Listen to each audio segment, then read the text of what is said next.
Hello guys and welcome back on my YouTube channel mister Rai official. और आज फिर से मैं आपके लिए लेकर आ गया हूँ एक बहुत ज्यादा डरावनी कहानी। और ये कहानी रक्त पिशाचनी की है। और पिशाचनी के बारे में आप पहले से जानते हैं, काफी ज्यादा खूंखार होती हैं, कई तरह से लोग इन्हें सिद्ध करते हैं। बट अगर ये आपके पीछे पड़ जाए तो कितना बुरा हाल आपका कर सकती हैं। ये उसी चीज के लिए एक कहानी मेरे पास आई थी जो मैं आपके साथ शेयर करने जा रहा हूँ। तो चलिए कहानी को शुरू करते हैं। तो ये कहानी उत्तर प्रदेश के ही एक छोटे से गाँव की है और 3 लड़कों की कहानी है जो कि कॉलेज में थे और काफी ज्यादा अच्छे दोस्त थे। तीनों का नाम शिवम, राहुल और सुमित था। तो शिवम, राहुल और सुमित जो कि काफी अच्छे तीनों दोस्त थे और एक ही कॉलेज में पढ़ रहे थे और इनका फाइनल ईयर चल रहा था। फाइनल ईयर के टाइम पे इनके किसी दोस्त की शादी होती है और ये तीनों वहां पे जाते हैं और इनका प्लान बनता है कि आज ड्रिंक करेंगे। वैसे तो तीनों ड्रिंक नहीं करते थे बट कॉलेज खत्म होने वाला था तो इनके जो साथ में दोस्त होते हैं वो सब इन्हें फोर्स करते हैं थोड़ा सा ड्रिंक करने के लिए और ये लोग कर लेते हैं और ये नशे भी काफी अच्छे खासे हो जाते हैं। सब होने के बाद जब शादी खत्म होती है तो ये लोग रात को ही लगभग 2-2:30 बजे के आसपास अपने घर के लिए निकल जाते हैं। और जो शादी थी इनके घर से लगभग 10 से 15 किलोमीटर दूर थी। तो ये लोग एक ही बाइक पे आए थे, तीनों एक ही बाइक पे रात को बैठ के तीनों निकल जाते हैं। रास्ते में जब ये जा रहे होते हैं तो रास्ते में इन्हें एक नहर मिलती है। जो गाँव में आपने देखा होगा नहरें होती हैं या अपना छोटी छोटी नहरें बनी होती हैं गाँव में, उस टाइप की एक नहर पड़ती है रास्ते में। जहाँ पे सुमित इनसे बोलता है राहुल और शिवम से कि यार मुझे बहुत ज्यादा तेज टॉयलेट आ रहा है, प्लीज बाइक रोक दो, मेरे को जाना है। घर पहुंचने में लगभग 5 किलोमीटर बचे थे तो ये बोलते हैं नहीं यार बस पहुंचने वाले हैं। बट सुमित मानता नहीं है और बाइक को रुकवा लेता है। बाइक रुकती है, काफी ज्यादा अंधेरा होता है, रात के 2:30 बज रहे होते हैं और इन्हें चलते चलते काफी टाइम भी हो गया होता है। दोनों तीनों नशे में होते हैं। तो सुमित उतरता है बाइक से और सड़क के कोने में जाके टॉयलेट करने लगता है। तभी पीछे शिवम थोड़ा मजाक उड़ाता है सुमित का। तो सुमित बोलता है बे यार तुम टॉयलेट भी नहीं करने दोगे। और सुमित जो है वो थोड़ा अंदर की तरफ चला जाता है। जैसे गांव का रास्ता आप जानते हैं, दोनों तरफ जंगल जंगल जैसा होता है, खेत जैसे होते हैं। और जब सुमित थोड़ा अंदर चला जाता है तो वहां पे एक पेड़ के नीचे जाके वो टॉयलेट करता है। टॉयलेट जब वो सुमित करने जाता है तो ये लोग दोनों बाहर ही खड़े होते हैं, उसका इंतजार कर रहे होते हैं। लेकिन 10-15 मिनट हो जाते हैं, सुमित नहीं आता है। तो शिवम बोलता है राहुल से अबे राहुल जाके देख तो सही क्या हो रहा है, उसे है भी या बेहोश वेहोश हो गया, नशे में गिर गया हो कहीं पे। तो सुमित को ढूंढने के लिए शिवम और राहुल दोनों अंदर जाते हैं और देखते हैं कि सुमित जिस पेड़ के नीचे खड़े होकर टॉयलेट कर रहा था वहीं पे खड़ा है और ऊपर की तरफ कुछ देख रहा है। अब इन्हें लगता है काफी ज्यादा नशे में है, शायद इसलिए ऐसी हरकतें कर रहा है। पर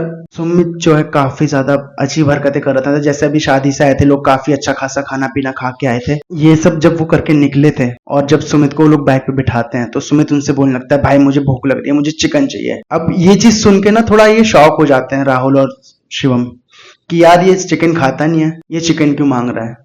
तो उन्हें लगता है हो सकता है नशे में इसलिए इसका मन कर रहा होगा खाने का, इसलिए बोल रहा होगा बहकावे में। पर सुमित बार बार उनसे जिद करता है कि नहीं भाई मुझे भूख लग रही है, मुझे चाहिए मुझे चाहिए। अब सुमित काफी ज्यादा ना जिद कर रहा होता है कि उसे चिकन खाना है, उसे भूख लग रही है बहुत ज्यादा तेज, उसे खाने को चाहिए। पर राहुल और शिवम दोनों बोलते हैं नहीं भाई अभी तो खा के आया, कितना खाएगा। और ये सब बातें चली रही होती है तो सुमित जो है शिवम के जो कंधा है पीछे मतलब बैठा होता है, शिवम बाइक चला रहा होता है, बीच में सुमित होता है और पीछे राहुल होता है। तो शिवम का जो कंधा है वहां पे सुमित दांत मार देता है कि मुझे भूख लग रही है भाई खाना दे वरना मैं तुझे खा लूंगा। तो शिवम थोड़ा चिड़चिड़ा जाता है, बोलता है यार घर तक तो चल, घर पे तेरे को खिला देंगे खाना जो भी तू खाएगा, मांस मछली जो बोलेगा हम तेरे को वो खिलाएंगे। अब सुमित मान जाता है और सीधे घर पहुंच जाते हैं। दोनों उसे उसके घर पे उतारते हैं और उसके घर से 7-8 मिनट की दूरी पे ही इन दोनों के भी घर थे। तो ये दोनों भी रात को अपने घर चले जाते हैं। अब ये लोग अपने घर चले जाते हैं। अगले दिन सुबह होती है, दोनों कॉलेज जाते हैं राहुल और शिवम। पर क्या देखते हैं कि सुमित तो कॉलेज आया ही नहीं है। अब ये थोड़ा देखते हैं, कॉल वॉल करते हैं सुमित के घर पे। तो उसके पापा उसका फोन उठाते हैं सुमित का और बोलते हैं बेटा उसको थोड़ी बुखार सा है इसलिए वो कॉलेज नहीं आया, तुम अपना पढ़ाई वढ़ाई करो,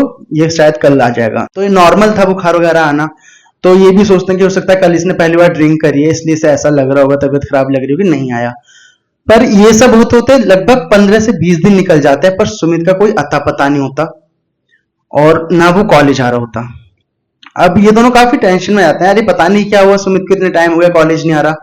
और वहां सुमित के साथ एक अलग ही चीज चल रही है। सुमित रोज शाम को चिकन मांगने लगा है, घर पे चिकन खाने लगा है, नहीं देते तो उससे लड़ाई झगड़ा करता है, अपने पापा से मम्मी से लड़ता है। इतना खाना खा रहा है कि जितना उसने कभी जिंदगी में नहीं खाया। एक एक बार में बैठ के 10-10 लोगों को खाना खाया जा रहा है। तो ये दोनों जो सुमित के जो दोस्त हैं दोनों राहुल और शिवम सोचते हैं कि आज शाम को उसके घर जाएंगे और उससे मिल के आएंगे। ये लोग ऐसे ही करते हैं, शाम को कॉलेज खत्म होने के बाद उसके घर जाते हैं, उससे मिलते हैं। तो उसके पापा उसे बताते हैं बेटा सच सच बताओ क्या हुआ था, क्योंकि जिस दिन से तुम लोग शादी से आए हो उस दिन से ना ये कॉलेज गया ना ये किसी से बात करता है, हमसे बात नहीं करता, अपने कमरे में पड़ा रहता है और शाम होती है शाम को कहीं गायब हो जाता है।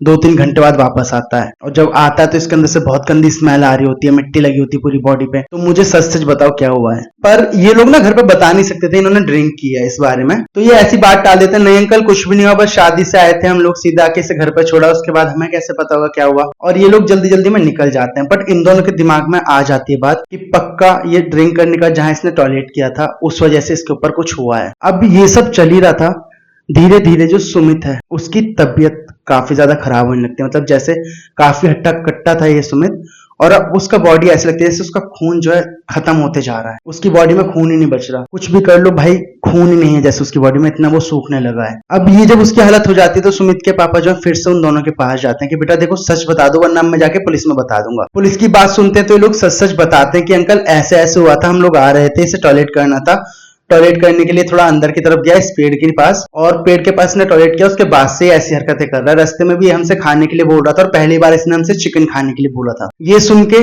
सुमित के पापा भी थोड़ा समझ जाते हैं कि हो सकता है ये ऊपरी चक्कर है कुछ, और वो किसी पंडित जी को लेके आते हैं अपने घर पे, उन्हें दिखाते हैं कि देखो इसके साथ क्या हो रहा है।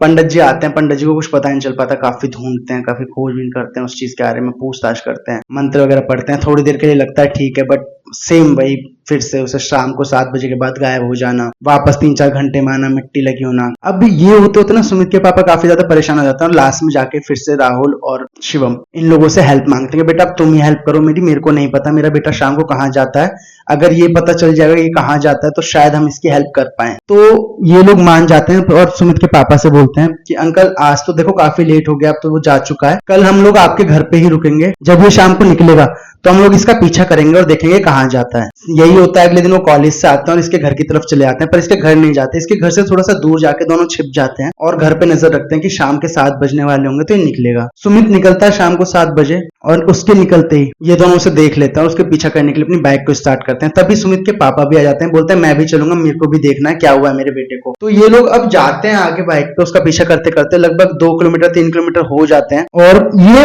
लगभग उसी जगह के पास पहुंच गया था सुमित इस टाइम पे जहां पे उसने टॉयलेट किया था, क्योंकि इन लोगों को दोनों को पता था कि ये कौन सी जगह है। जो इसके दोस्त थे राहुल और शिवम, इन्हें पता था कि वही जगह आ गई है। पर जब ये वहां पहुंचता है तो अचानक से कहीं गायब हो जाता है। अब ये लोग जाके उसे उस पेड़ के पास भी ढूंढते हैं, इधर उधर जाके ढूंढते हैं, बट इन्हें कहीं नहीं मिलता। थक हार के जब ये वापस आ रहे होते हैं तो जो नहर मैंने आपको बताया स्टार्टिंग में इनके गांव की तरफ जाते हैं पड़ती थी, उस नहर के जो पुल होता है, जो नहर को पार करने के लिए पुल होता है, उसकी बाउंड्री बनी हुई थी, उस बाउंड्री के ऊपर सुमित बैठा हुआ था। अब ये लोग थोड़ी दूर रुक जाते हैं कि देखते हैं भाई क्या करता है। सुमित बैठा हुआ था, काफी ज्यादा अजीब अजीब आवाज निकाल रहा था, इधर उधर हाथ पैर चला रहा था ऐसे हवा में जैसे किसी को अपने से दूर हटा रहा हो, अपने कान बंद कर रहा था, बहुत ज्यादा डरावनी आवाजें निकाल रहा था सुमित भी उस टाइम पे। और ये लोग दूर से देख रहे थे, उसके पापा उसके जो दोनों दोस्त हैं दूर से देख रहे थे। अब जब ये देख रहे थे तभी सुमित जो है अपनी जगह से उतरता है और इधर उधर घूमने लगता है। मतलब जैसे पुल है तो पुल के कभी उधर जा रहा है उस कोने पे, कभी इस कोने पे, कभी इस साइड, कभी उस साइड, कभी झांक के देख रहा है।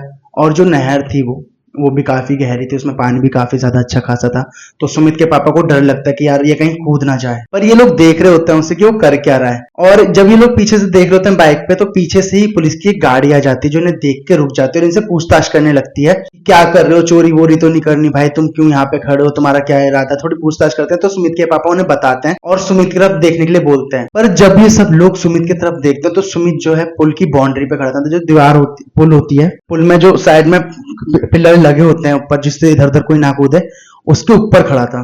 अब सुमित के पापा काफी डर जाते हैं, पुलिस वाले भी उसे देख रहे होते हैं, तो पुलिस वाले उसकी तरफ भागते हैं बचाने के लिए सुमित को। पर तब तक सुमित छलांग लगा चुका होता है। पूरी रात उसे ढूंढा जाता है, हर चीज की जाती है, पर कुछ भी पता नहीं चलता उसका कि सुमित कहाँ गया, और आज तक भी उसकी बॉडी कभी नहीं मिली। और सुमित के पापा की माने तो जो पंडित जी उन्हें देखने आते थे सुमित को, उन्होंने पंडित जी ने बताया था कि सुमित ने जिस पेड़ के ऊपर टॉयलेट किया था उसके ऊपर एक रक्त पिशाचनी रहती थी, जिसका घर सुमित ने गंदा कर दिया था, जिसकी वजह से वो काफी ज्यादा गुस्सा थी, और गुस्सा होने की वजह से ही वो सुमित को अपने साथ लेके जाना चाहती थी। और ये सब करने में उसने काफी टाइम लिया, क्योंकि वो धीरे धीरे सुमित को कमजोर कर रही थी, उसके ऊपर हावी हो रही थी धीरे धीरे, क्योंकि सुमित काफी हट्टा कट्टा था, तगड़ा था, इतनी आसानी से उसका ऑरा उसके कंट्रोल में नहीं आने वाला था, बट फिर भी उसने किया। धीरे धीरे सुमित को इतना कमजोर किया, उसका पूरी बॉडी का खून पी लिया जैसे उसकी बॉडी में खून ही ना हो, और ये करके उसने आखिरकार सुमित को मार ही डाला। ये सुनने के बाद जो सुमित के दोस्त थे वो भी शॉक में थे काफी ज्यादा, और सुमित के पापा मम्मी भी। और अब सुमित के दोस्त हैं, सुमित के पापा मम्मी से अब नजर नहीं मिला पा रहे थे। क्योंकि उन्हें ही पता, अगर वो शायद पहले बता देते तो सुमित की जान बच जाती, बट अब कोई फायदा नहीं है, सुमित मर चुका और ना उसकी बॉडी कभी मिली। तो यही थी आज की स्टोरी। अगर आपको स्टोरी पसंद आई हो तो प्लीज चैनल को सब्सक्राइब जरूर करें, लाइक करें, शेयर करें और कमेंट करके बताएं कि आपको स्टोरी कैसी लगी। Thank you so much. Good night.